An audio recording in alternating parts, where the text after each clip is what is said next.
Hi everybody, and welcome to this tutorial about perspective.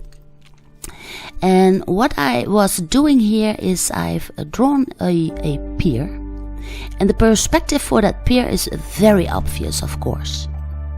Here you have your disappearing point, and that pier simply goes by the lines from that disappearing point off. But I want to talk about you in this tutorial are the lines that are not visible when you are, for instance, drawing a big sky with a sea. And what you see here is that also the clouds are disappearing towards that disappearing point. Now here, of course, is your horizon. And what most people didn't get, and I got a lot of questions about this, is that there is perspective in the sky also to make your drawing a big success. Now these disappearing points are also in the part of the sea. When you should draw a front, that will also help your perspective drawing to get extra attention. But mind you that in that sea, the waves in front will get bigger, just as by the pier the poles get farther and farther away.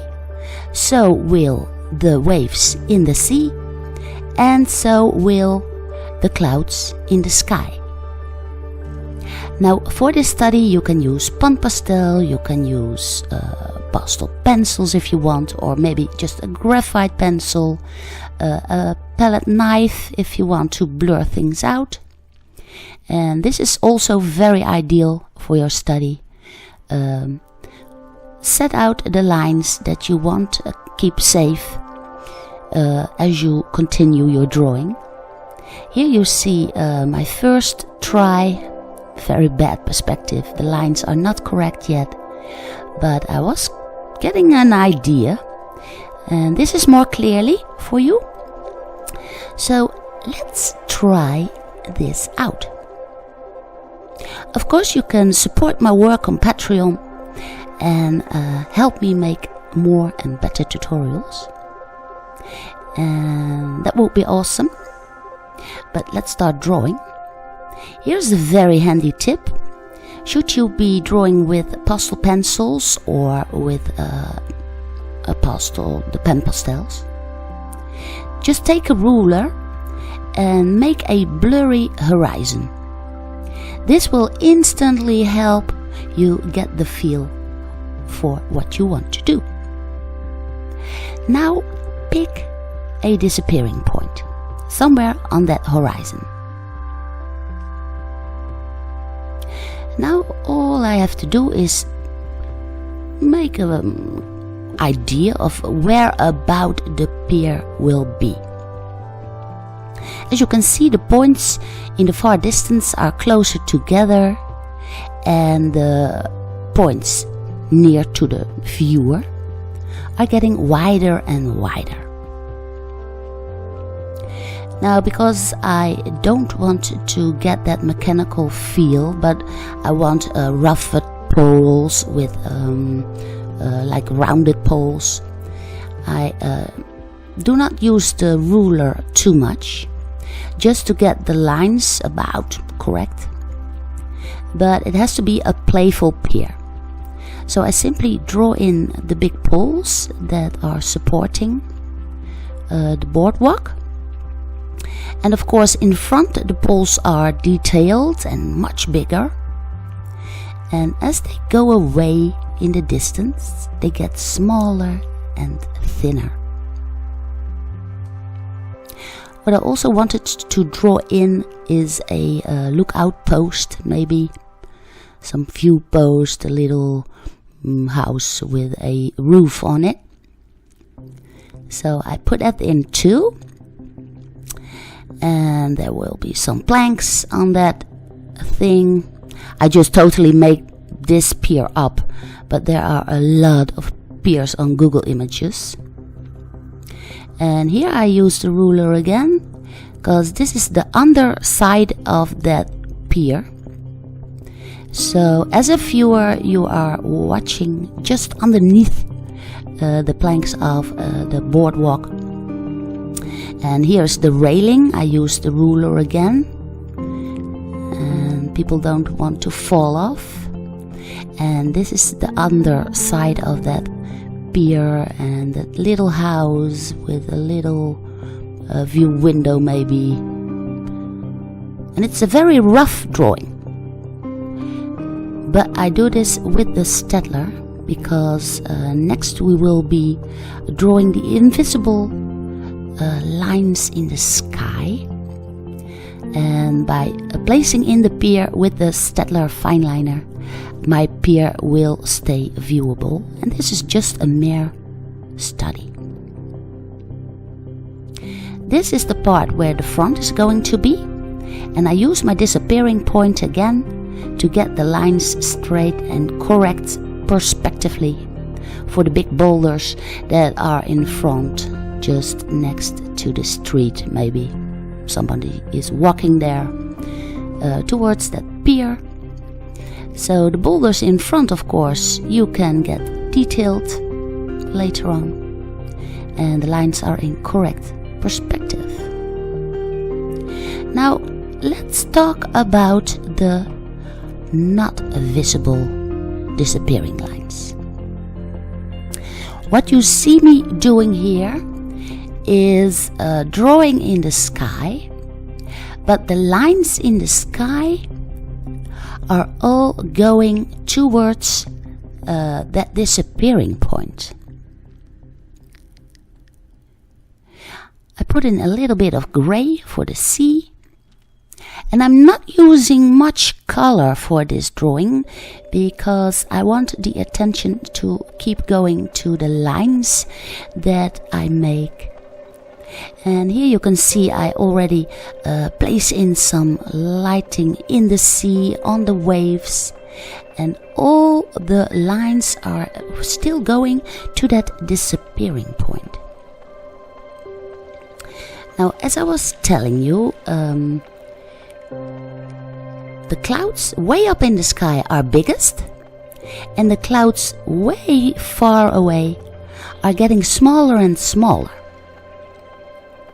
Now this actually will help you to get that bigger success when you make a drawing. The side on the right is lighter than on the left because the light is coming from the right. So I will light up the sea here because there hits a lot of light, and this also helps you to make your drawing a success.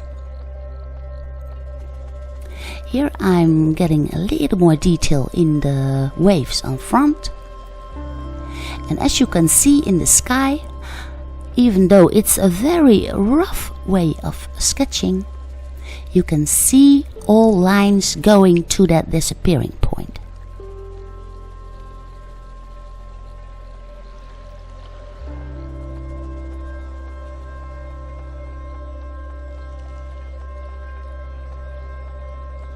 Now this is simple fun to do, and as you can see there are hardly no waves to see way on the horizon, while in front they are getting a little bit more proportioned.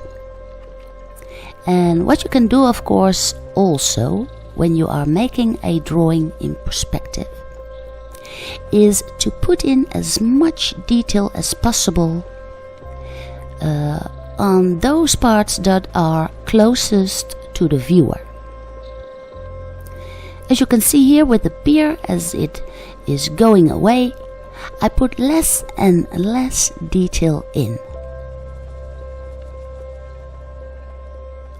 Another way of getting more perspective into your drawing is by making shadows, of course.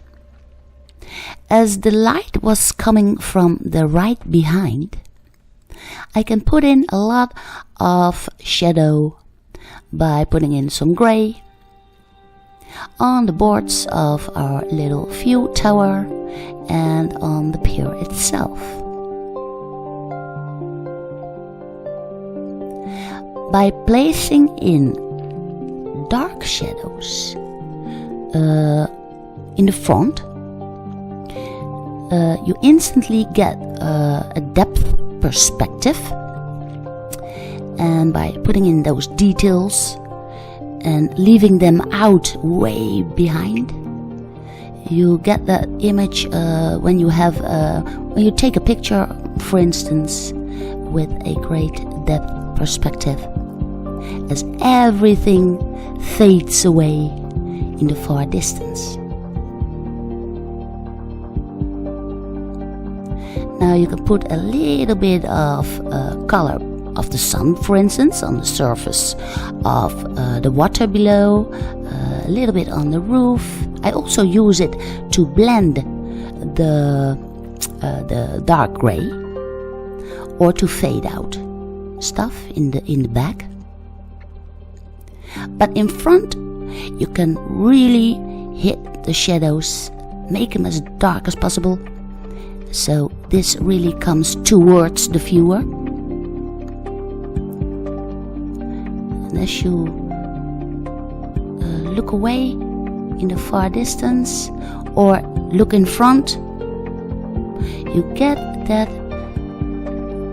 real depth perspective. And also, as the sun is coming from the right, it will light up the sea like a mirror. Now this can also help your drawing to be successful by placing extra light on one side of your drawing and make it go darker and darker, as in this case the sea is going to the left. You can put a lot of detail on the waves in front, as much as you want. I'll just make an example here. And here is some shadow of the boardwalk or the pier that is casted on the front of the beach. And the boulders you can make as detailed as you want, of course. You can even draw maybe some birds on it or little plants growing out of it. Just put in all the detail you want.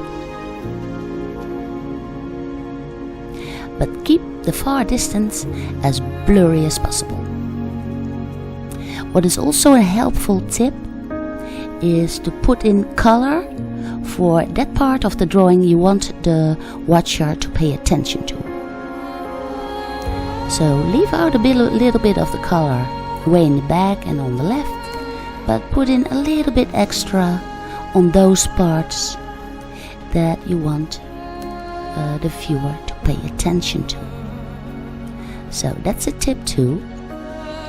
And this is just a very, very quick sketch. But it's such a lovely study to do. You will learn a lot of it by doing this. And I hope you have learned now more about all those lines that you cannot really see, but actually are there in your drawing, in that sky, in the sea, and that your study will be a big success. I hope you will give this video a big thumbs up, share it with your friends, and don't forget to subscribe. I will see you again next Friday.